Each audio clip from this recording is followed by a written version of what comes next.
আমি তো ওদের সঙ্গে থেকে এসে পাশে দাঁড়িয়ে এবারে সেই রূপা এবারে মানে হিন্দুর মা বইটা আরবার কৌশিকের পাশে কেন ভাঙা হচ্ছে আরবার কেন কৌশিকের পাশে ভাঙা হচ্ছে কি করে বলি এনার্জি সবাই দেখতে পারো এবারে কিসের জন্য ভাঙা হচ্ছে বাবা দোকান আপনি এটা যদি করা যাবে না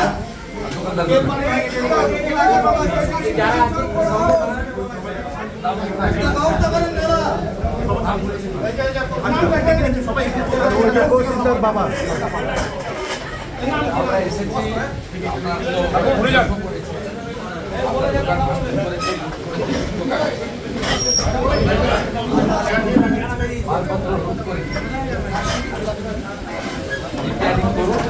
আর তো মামলা তাতেও যা করার বলা তো সব থেকে বড় কথা যে পুলিশ কথা ছিল বিমান কোথায় আমাদের যখন এনআরসি হলো বৃত্তি হচ্ছে সেই ঘটনা আমরা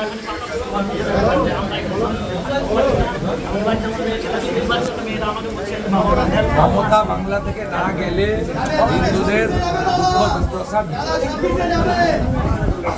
দুর্দশা মিলবে না। পার্মানেন্ট এবার সলিউশন চাই হলে আসছে সলিউশন পার্মানেন্ট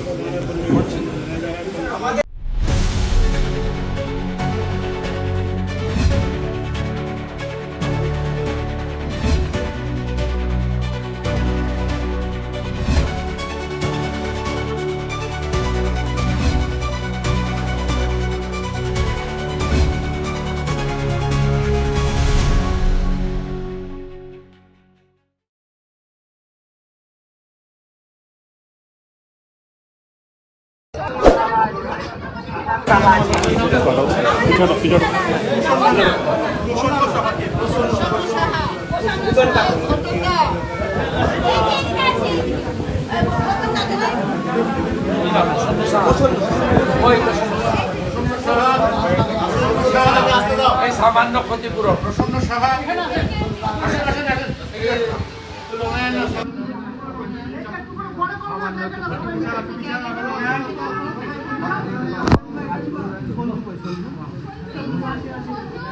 আপনারা বলুন আমি এটা একটু আপনি সারাদিন ধরে যা দেখলেন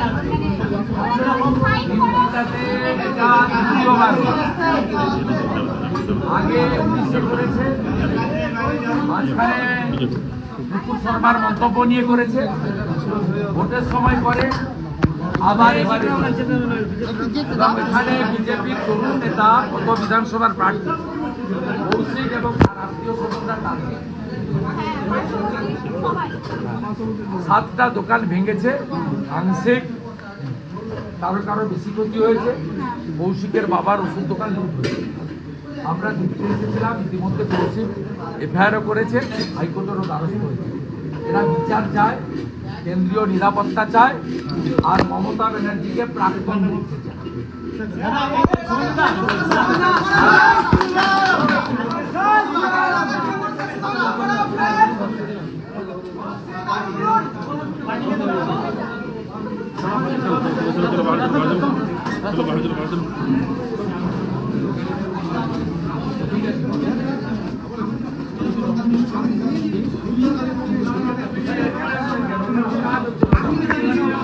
আবার আমি ফিরে যাবো নি। চলো চলো চলো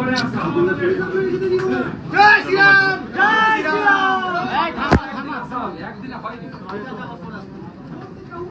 তোমরা রিপেয়ারিং গুলো শুরু করো।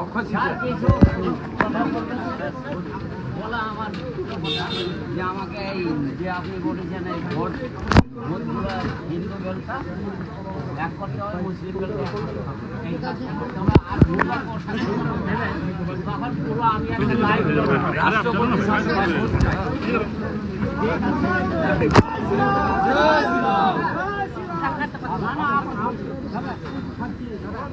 আমরা কাজটা করতেই হবে। হ্যাঁ, ভারত মাতা কে জয় ভারত মাতা কে জয় আপনি ভালো করে শক্ত করেন আমাদেরকে। থাকবেন শক্ত করেন আমাদেরকে।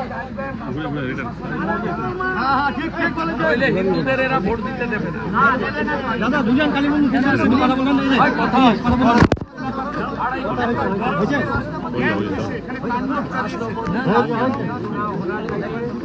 এই তো মুর্শিদাবাদ, মালদা, সাউথ চব্বিশ পরগনা, कुचबिहार तो हिंदू जहाँ माइनॉरिटी है ये लोग को वोट डालने नहीं देते। দুটো জেলায় রাষ্ট্রপতি শাসন, মালদা মুর্শিদাবাদ ওরমভাবে তো করা যাবে না বলা হয়নি, গোটা রাজ্যেই ইলেকশন কমিশন অফ ইন্ডিয়া রাষ্ট্রপতি শাসনে নির্বাচন করুন, নইলে 50% নিচে যেখানে আছে সে সিতাই হতে পারে, দিনাটা হতে পারে, ক্যানিং হতে পারে, ভাঙড় হতে পারে, মিনাখা হাড়োয়া হতে পারে, ফরাক্কা, কালিয়াচক, সুতি, শামসেরগঞ্জ হতে পারে। হিন্দুদের এরা ভোট দিতে দেবে না। আজকে আপনি এলেন, অনেক কিছু দেখলেন, সবাইকে ক্ষতিপূরণের চেক দিলেন, মন্দিরগুলো গড়ার আশ্বাস দিয়ে গেলেন। মন্দির গড়া শুরু হচ্ছে 30 তারিখ। আপনি আবার কবে বিধর্মীদের হাত লেগেছে, পরিষ্কার করা হবে, গঙ্গা জল দেওয়া হবে, গোবর ছেটানো হবে, পুরোহিত থাকবে।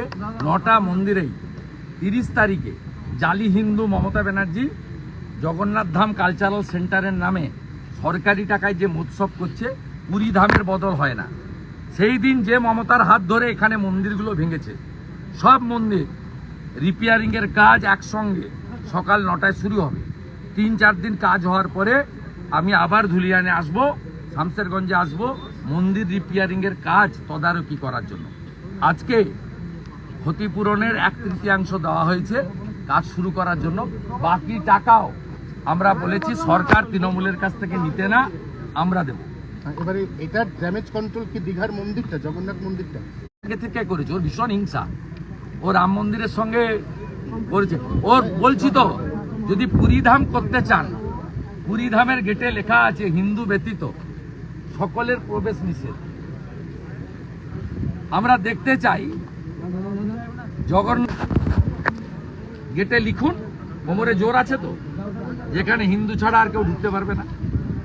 পুরীর গেটে কিন্তু লেখা আছে 4টে ভাষাতে, যেখানে সনাতন ধর্ম হিন্দু ছাড়া বাকি সকলের প্রবেশ নিষেধ। আর হিন্দুদের কোনো মন্দির সরকারি টাকায় হয় না। আমরা রাম মন্দির করেছি, গোটা পৃথিবীর হিন্দুরা 3500 কোটি টাকা বিশ্ব হিন্দু পরিষদকে তুলে দিয়েছিলাম, 2200 কোটি টাকায় মন্দির হয়েছে। এখানেও যে মন্দিরগুলো রিপেয়ারিং হচ্ছে, ধুলিয়ানে 9টা মন্দির আমার ব্যক্তিগত রোজগারের টাকা থেকে আমি দিয়েছি। এটা সরকারি টাকা, পার্টির টাকায় হয় না। মমতা ব্যানার্জি একটা জালি হিন্দু। রাম মন্দির উদ্বোধনের দিন কলকাতায় পার্ক সার্কাসে মিছিল করেন, মহাকুম্ভকে বলেন মৃত্যুকুম্ভ, আর প্রকাশ্যে বলেন গন্ধা ধর্ম।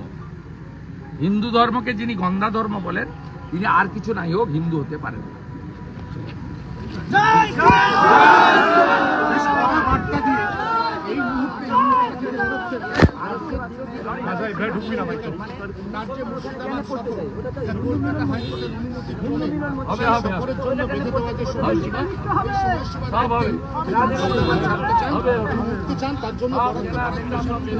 এবং ঠিক সেই কারণেই প্রথমে শামশেরগঞ্জ, তারপর